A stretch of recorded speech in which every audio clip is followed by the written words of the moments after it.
So we have started with the revision classes and कल हमने developmental task काफी detail में आपसे डिस्कस कर लिया था, right?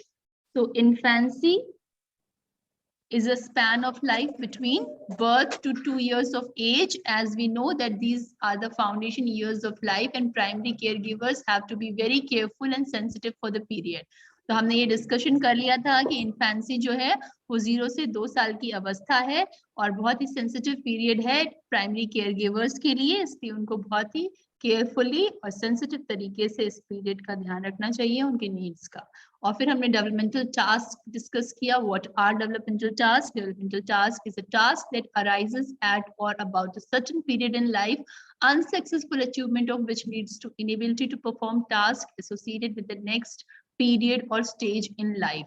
तो इन सिंपल टर्म्स जो विकासात्मक कार्य होता है, डेवलपमेंटल टास्क होता है, वो कार्य होते हैं जो एक पर्टिकुलर एज पे सर्टेन पीरियड ऑफ टाइम पे अराइज होते हैं और उसको अगर बच्चा सक्सेसफुली करता है तो नेक्स्ट स्टेजेस हैं जो विकास के डेवलपमेंट के, उनको वो सक्सेसफुली पार करता है। और अगर नहीं कर पाता है तो वो डेवलपमेंट में थोड़ा पिछड़ जाता है, लैग होता है और हमें उसके लिए इंटरवेंशन देने की जरूरत पड़ती है। और ये एक अच्छा पीरियड होता है इन्फेंसी पीरियड, जिसमें इसको अगर हम जितनी जल्दी आइडेंटिफाई कर लें उतना बच्चे के लिए अच्छा होता है।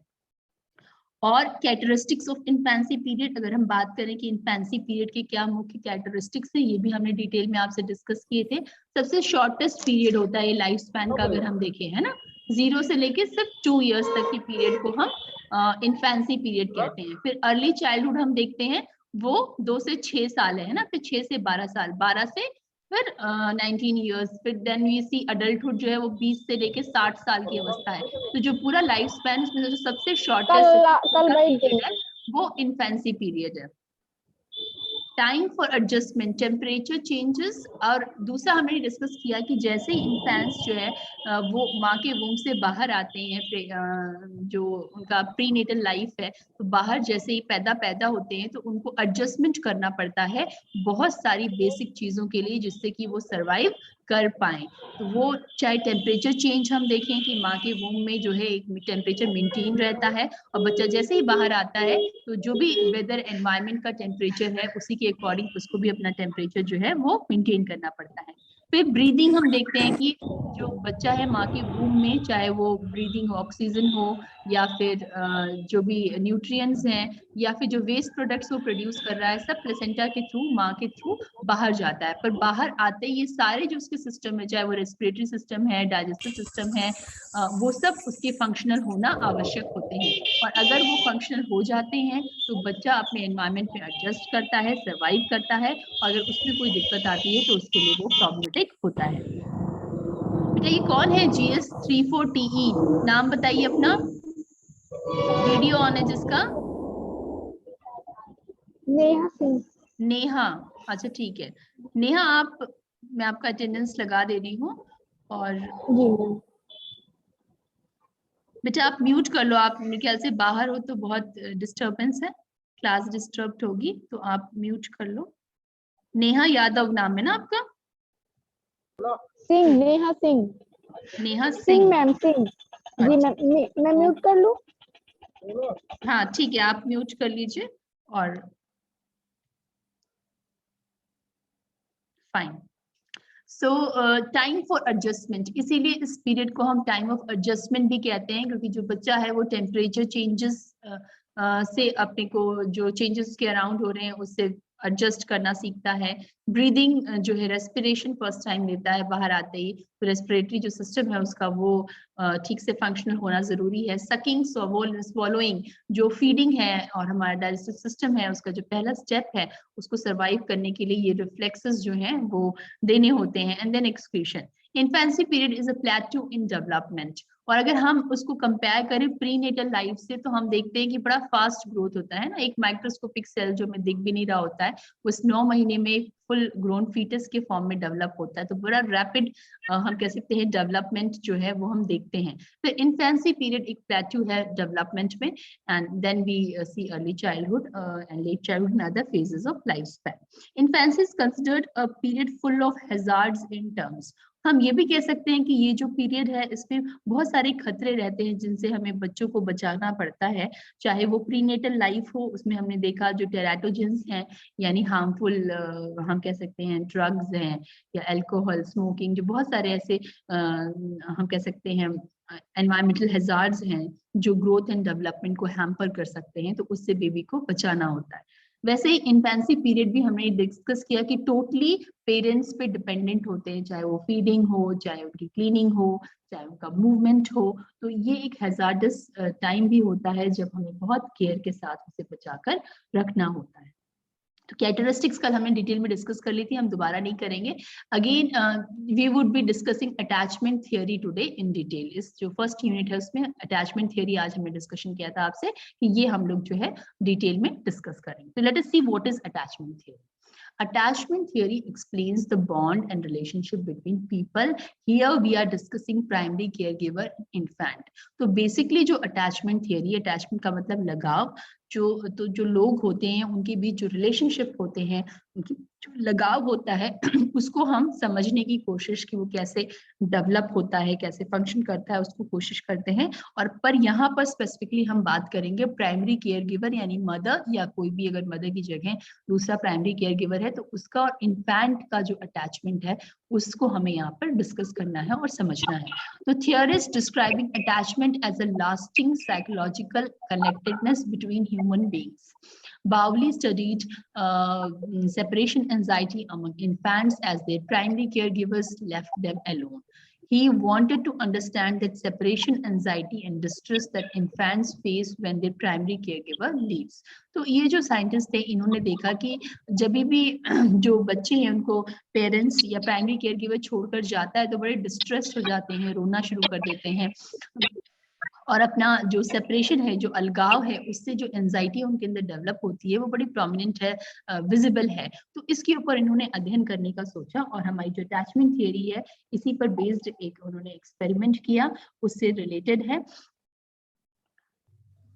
तो what he did is that इन्होंने एक लेबोरेटरी में जो है प्लेइंग हम कह सकते हैं मटेरियल और बच्चों से रिलेटेड जो चीजें होती हैं जो उन्हें अट्रैक्ट करती हैं, उनको एंगेज करती हैं, वो एक प्रॉपर लेबोरेटरी में सेटअप किया। और जो ये इन्फेंट्स थे इनको उनके मदर्स के साथ वहां पर भेजा। वहां पे एक फैसिलिटेटर भी था, फैसिलिटेटर यानी जो बच्चों को मदद करेगा वहां पे खेलने में, एंगेज होने में और एडजस्ट होने में। तो जैसा कि हम देखते हैं कि जब मदर के साथ बच्चे आते हैं किसी भी स्ट्रेंज एनवायरनमेंट में तो पहले वो डरे रहते हैं, मदर से चिपके रहते हैं, प्राइमरी केयर गिवर से, और फिर धीरे धीरे जब उनको सिक्योरिटी फील होती है कुछ समय बाद वो अपने आसपास के एरिया को एक्सप्लोर करना शुरू करते हैं, डिस्कवर करना शुरू करते हैं। तो इस एक्सपेरिमेंट में भी ऐसा ही हुआ, जब मदर्स बच्चों को लेकर आई फिर धीरे धीरे बच्चे जो है वहाँ के जो वस्तुएं थी, चीजें थी, उनको उसमें एंगेजमेंट उनका होना शुरू हुआ। और फिर मदर से कहा गया कि अब जो है वो रूम से बाहर चले जाए, छोड़ दे बच्चों को, और मदर्स जो हैं वो लेबोरेटरी से बाहर चली जाती हैं। अब वहां पे ऑब्जर्वेशन देखा गया कि कुछ बच्चे ऐसे थे जो जिन्होंने रोना शुरू कर दिया, और जैसे कि स्वाभाविक सी बात है, हम सेपरेशन एंजाइटी जिसको उन्होंने नाम दिया सेपरेशन एंजाइटी, ये बच्चों के अंदर स्वाभाविक रूप से हम देखते हैं। अब इसमें हमारी इवोल्यूशन थियरी आती है जो आप लोगों ने पढ़ रखी है कि इसका कारण जो है वो बहुत सारे थियरिस्ट ने बताने की कोशिश की है अपने एवोल्यूशनरी थियरी के माध्यम से कि ये नेचुरली होता है कि जो मदर और न्यू बॉर्न है उसमें एक अटैचमेंट होता है, और मे बी ये सर्वाइवल इंस्टिंक्ट की वजह से भी हो सकता है कि अगर मदर से बच्चा जो है वो चिपका रहेगा तो खतरा कम रहेगा, क्योंकि वो अकेला कम रहेगा तो सर्वाइवल के जो चांसेस हैं वो बढ़ जाएंगे। तो इस वजह से भी इसके अलग अलग रीजंस दिए गए हैं। फिलहाल जो सेपरेशन एंजाइटी है वो बच्चे शो करते हैं, पर कुछ समय बाद जो एक कुछ बच्चों को ऐसा आइडेंटिफाई किया गया कि वो नॉर्मल होकर वापस एंगेज होकर उस लेबोरेटरी में खेलना शुरू कर देते हैं। और एक और ग्रुप आइडेंटिफाई किया गया, मतलब ऐसे बच्चे आइडेंटिफाई किए गए जो बहुत देर तक रोते रहे और डिस्ट्रेस रहे, और उनको चुप कराना, उनको एंगेज कराना बड़ा कठिन हुआ और बहुत समय लगा, उसमें बहुत देर लगी उनको उस एनवायरनमेंट में एनग्रॉस होने में, और वो काफी देर तक रोते रहे अपने प्राइमरी केयर गिवर के। और कुछ बच्चे ऐसे भी आइडेंटिफाई हुए जिन पर कोई फर्क नहीं पड़ा और उन्होंने कोई भी सेपरेशन एंजाइटी जो है वो पेरेंट अपने मदर्स के जाने पर व्यक्त नहीं की, दिखाई। अब इसी एक्सपेरिमेंट के आधार पर इसका जो दूसरा पार्ट है उसमें उन मदर्स को वापस उस लेबोरेटरी के अंदर भेजा गया। जब मदर्स वापस लेबोरेटरी में गई तो ये देखा गया वो बच्चे जो उनके जाते ही रोने लगे थे पर कुछ समय बाद एडजस्ट हो गए थे, वो वापस दौड़कर अपने अपने मदर्स से क्लिंग कर जाते हैं और गले लग जाते हैं और अपनी खुशी जाहिर करते हैं कि मदर इज बैक, माँ वापस आ गई है।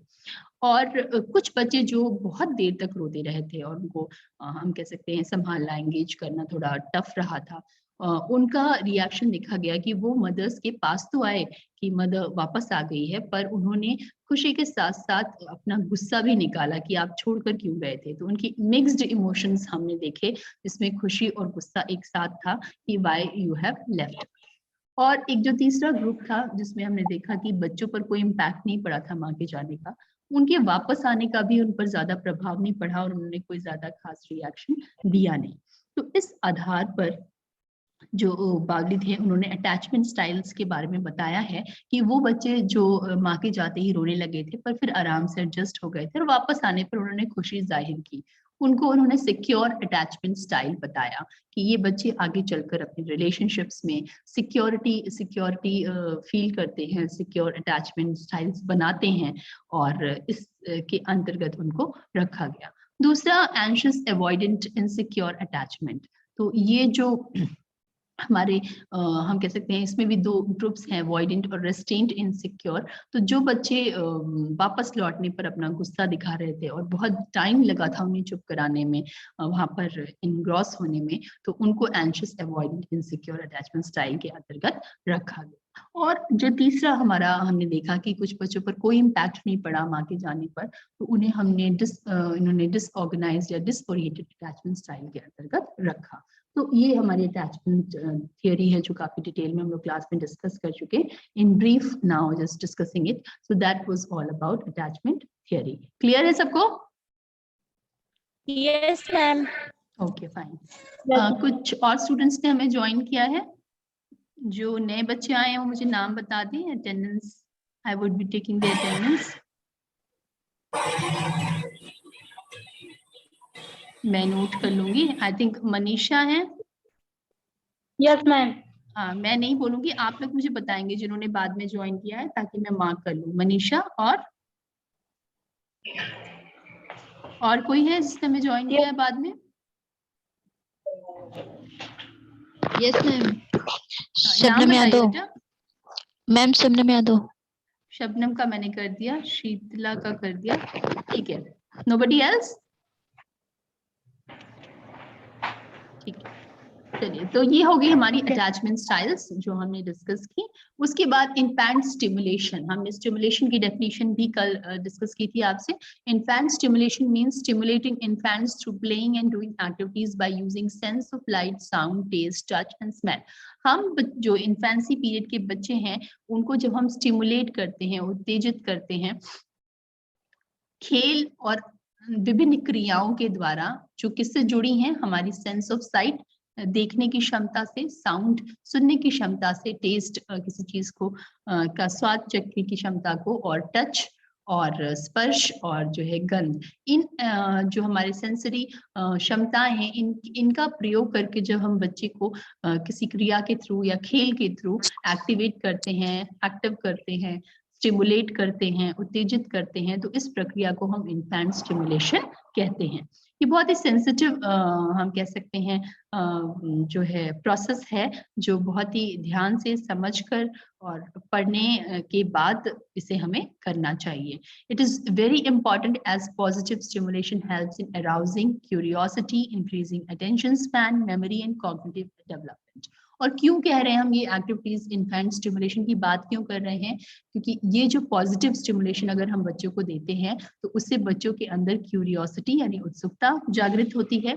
इंक्रीज अटेंशन स्पैन, जो उनके ध्यान केंद्रित करने की क्षमता है, वो अटेंशन स्पैन जो है वो उनका बढ़ता है। मेमोरी, याददाश्त और जो मानसिक विकास है वो बेहतर अच्छा होता है। तो ये कारण है कि हम इन्फैंट स्टिमुलेशन एक्टिविटीज की बात आपसे कर रहे हैं और उस पर जोर दे रहे हैं और कह रहे हैं कि वो कराना इम्पोर्टेंट है और उसे हमें समझना जानना चाहिए।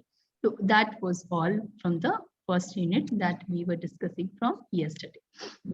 Then aims of infant stimulation, दो इम्पॉर्टेंट हम कह सकते हैं उद्देश्य हैं स्टिमुलेशन के। सबसे पहला है कॉग्निटिव डेवलपमेंट, जो कल हमने आपसे डिटेल में डिस्कस किया था कि कैसे सिनेप्स फॉर्म होते हैं और ये जो ब्रेन वायरिंग है ये कैसे होती है, और जो हमारा स्टिमुलेशन है वो कैसे मदद करता है ब्रेन वायरिंग में और इन सिनेप्स के बनने में। Identification of developmental task and following the normal course of development, तो एक तो पहला ये हो गया कि हमारे मानसिक विकास के लिए, कॉग्निटिव डेवलपमेंट के लिए इन्फेंट स्टिमुलेशन जो है वो पॉजिटिव रोल प्ले करता है, इसलिए वो महत्वपूर्ण है। और दूसरा हमने डिस्कस किया था कि ये एक्टिविटीज कराने, जब हम इन्फेंट स्टिमुलेशन की क्रियाएं कराते हैं तो कई बार अगर डेवलपमेंटल जो टास्क है उसमें कोई या माइलस्टोन्स में कोई डिले है, कोई हम कह सकते हैं देरी है, तो वो हम आसानी से आइडेंटिफाई कर लेते हैं, उसका पता लगा लेते हैं। तो ये दोनों तरह से ये जो स्टिमुलेशन एक्टिविटीज हैं वो हमारी मदद करती हैं। Then we have family and environmental stimulation, कैसे परिवार और जो परिवार का वातावरण है उसको हम ऐसा बना सकते हैं कि अच्छा स्टिमुलेशन हम इन्फेंसी पीरियड में दें। तो parental role, mother is the main primary caregiver who plays important role in early stimulation। खैर ये पुरानी बात हो गई, अभी भी हम देखते हैं कि मेजॉरिटी घरों में माँ जो है वो मेन प्राइमरी केयर गिवर का रोल प्ले करती है, पर आज के जेंडर इक्वालिटी के जमाने में हम बार बार इस पर स्ट्रेस करते हैं कि पेरेंटिंग जो है वो दोनों का ही दायित्व है, दोनों का रोल है। तो जो मदर्स हैं उनके साथ फादर्स भी इक्वल पार्टिसिपेशन उनको करना चाहिए बच्चे के केयर में, और ये जो स्टिमुलेशन एक्टिविटीज हैं वो भी माता और पिता दोनों को मिलकर बच्चे के साथ करनी चाहिए। With changing roles now, fathers too can contribute equally. Just leaving feeding in everything else, they can be a part to that. That will develop strong bond between baby and father and also great help and support to the mother. जैसा कि हमने discuss किया कि जो breast feeding obviously एक naturally हम कह सकते हैं एक एक्टिविटी है जो माँ और बच्चे के बीच में होती है, पर उसको छोड़कर बाकी हर चीज में फादर इक्वली कंट्रीब्यूट कर सकते हैं, और उससे जो बच्चा और फादर का बॉन्ड है वो भी स्ट्रांग होगा और मदर को एक बहुत बड़ा सपोर्ट और हेल्प मिलेगा। There are different ways in which both the parents can develop a wonderful stimulating environment for the children, और दोनों मिलकर अपने बच्चों के लिए एक बहुत हेल्दी स्टिमुलेटिंग एनवायरनमेंट जो है उसको बना सकते हैं। Example, giving exposure to various sights, हमने जैसे साइट स्टिमुलेशन की बात करें, दृष्टि का प्रयोग करें, तो हमने कहा जिस रूम में हम बेबी को रखते हैं, इन्फेंट्स को रखते हैं, वहाँ पे जो है वो बहुत डैम्प नहीं होना चाहिए, वहाँ पे रोशनी बहुत अच्छे से आनी चाहिए। मान लीजिए विंडोज ऐसी हो कि सनलाइट आए, तो ये जो सनलाइट पड़ती है ये भी जो हमारा हम कह सकते हैं डार्क और लाइट का जो वेरिएशन है वो बच्चों के आंख पे पड़ता है, तो वो उसको फील कर पाते हैं कि रूम में लाइट है, कम है, ज्यादा है, उसके वेरिएशन, तो एक तरह का स्टिमुलेशन होता है बच्चे के लिए। तो लाइट अच्छे से आनी चाहिए रूम में, जो वेंटिलेशन है वो अच्छा होना चाहिए। फिर हमने साइट में डिस्कस किया कि बच्चा जितनी विभिन्न प्रकार की नई चीजें देखेगा उतना अच्छे से वो स्टिमुलेट होगा। जब बिल्कुल न्यूबॉर्न बेबी होता है तो सिर्फ 8 इंच तक की जो उसका जो विजन होता है, उसकी कैपेबिलिटी उतनी ही होती है। तो हम तब जब स्टिमुलेशन एक्टिविटी कराते हैं साइट से रिलेटेड, मान लीजिए हम फेसेस बना रहे हैं और हम चाह रहे हैं बच्चा हमारे फेस को जो एक्सप्रेशंस चेंज हो रहे हैं उनको रिकॉग्नाइज करके रिस्पॉन्ड करे, तो हमारा फेस बहुत पास होना चाहिए इन्फेंट के, क्योंकि 8 इंच तक ही वो ऑब्जर्व कर पाएगा, समझ पाएगा, देख पाएगा। तो इस तरह से, और फिर हमने देखा था कि जो साइट, जब हम दृष्टि की बात करते हैं तो बेबीज के लिए या इन्फेंट्स के लिए जो बोल्ड कलर्स हैं, कॉन्ट्रास्ट कलर्स हैं या बिग पैटर्न्स हैं वो उनको दिखते हैं, है ना। बिग पैटर्न्स आपको पता है, बड़े बड़े फ्लावर्स बने हैं, या जो कलर है वो रेड ब्लैक है या ब्लू पिंक है, तो कॉन्ट्रास्ट कॉम्बिनेशन, तो वो उनको अट्रैक्ट करते हैं, ज्यादा समझ में आते हैं। तो इस तरह का हम मे बी जो एम्बियंस है रूम का वो रख सकते हैं, इस तरह के कर्टन्स, टॉयज, स्टिकर्स, पिक्चर्स, जो बच्चे को स्टिमुलेटिंग लगे, बच्चा उसको देखे और उस पर रिएक्शन दे। साउंड स्टिमुलेशन, म्यूजिक, या हम बच्चे से गा सकते हैं बच्चे को सॉन्ग्स या ललाबाइज या लोरी, या फिर हम कन्वर्सेशन बहुत सारा कर सकते हैं इन्फेंट से, ये बिना सोचे कि उनको समझ में नहीं आ रहा है, दे डू अंडरस्टैंड, तो कन्वर्सेशन भी हम बच्चों से कर सकते हैं, वो भी एक अच्छा एक्टिविटी होगी साउंड स्टिमुलेशन की। Then touch, feel of various surfaces, है ना। सर्फेसेस जो हमारे होते हैं वो अलग अलग टेक्सचर के होते हैं, जैसे कि कॉटन का अलग फील है, सिल्क का अलग फील है, फर का अलग फील है, तो हम अलग अलग सर्फेसेस बच्चे को महसूस करा सकते हैं। या फिर जो हम कह सकते हैं मालिश है, एक बहुत ही कॉमन हम इंडियन फैमिलीज में देखते हैं जो इन्फेंसी स्टेज में लोग बच्चों को करते हैं, तो वो भी टच थेरेपी होती है, लेकिन लाइटर स्ट्रोक्स रहेंगे। और उसके बारे में हमने काफी डिटेल में डिस्कस किया है कि स्मॉल सर्कल्स हम उसके फेस पे बना सकते हैं बहुत हल्के हैंड से, फिंगर्स से। तो इस तरह की जो टच थेरेपी है उसके थ्रू भी हम बहुत सारी स्टिमुलेटिंग एक्टिविटीज बच्चे के साथ कर सकते हैं। स्टोरी रीड कर सकते हैं बच्चे को। Smell, taste, weaning different flavours and smell. Obviously 6 months तक तो हमको ब्रेस्ट फीड पे ही बिल्कुल फोकस करना है, पर उसके बाद जब हम वीनिंग फूड स्टार्ट करते हैं, सेमी सॉलिड फूड स्टार्ट करते हैं, तो हम बच्चों को अलग अलग थोड़ा सा टेस्ट और स्मेल के फूड प्रोडक्ट्स जो है, फ्लेवर्स जो है, वो टेस्ट कराकर भी स्टिमुलेशन अच्छी तरह से दे सकते हैं। तो इस तरह से माता पिता मिलकर एक स्टिमुलेटिंग एनवायरनमेंट बच्चे को दे सकते हैं।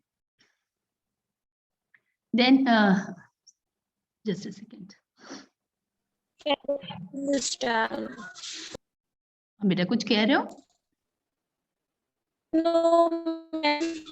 अब देखिए, ये जो 2 पिक्चर्स हैं, कल हमने सिनैप्स डिस्कस किया था आपसे कि ब्रेन वायरिंग इस पीरियड में बहुत ही इंपॉर्टेंट है, बहुत महत्वपूर्ण है। तो देखिए, जब नॉर्मल जो इन्फेंट्स होते हैं, जहाँ पे अच्छे से हम अच्छा स्टिमुलेशन, बच्चा जो है, अच्छा एनवायरनमेंट है, स्टिमुलेटिंग एनवायरनमेंट है, तो वहाँ पे देखिए ये नॉर्मल न्यूरॉन कनेक्शंस बन रहे हैं, हमें दिख रहा है ना, ये नॉर्मल कनेक्शंस हैं।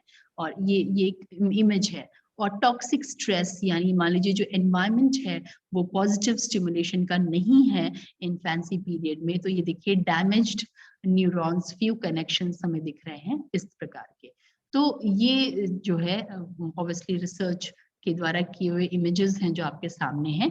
इसीलिए हम बार बार कहते हैं कि इस पीरियड में पॉजिटिव हेल्दी स्टिमुलेशन नेसेसरी है, जरूरी है। तो ये टॉपिक्स थे हमारे फर्स्ट यूनिट के, जो आज और कल के रिवीजन क्लासेस में हमने काफी डिटेल में डिस्कस कर लिए हैं। अब इन टॉपिक्स में अगर किसी को किसी भी चीज में डाउट हो तो वो मुझसे पूछ सकता है, नहीं तो कल से हम सेकेंड यूनिट का रिवीजन शुरू करेंगे।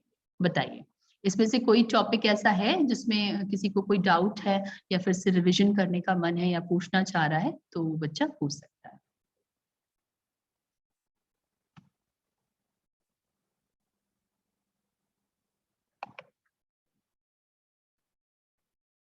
जितने भी नए बच्चे हमें जिन्होंने ज्वाइन किया है, जो भी डाउट्स हैं अब आपको मुझसे पूछ सकते हैं।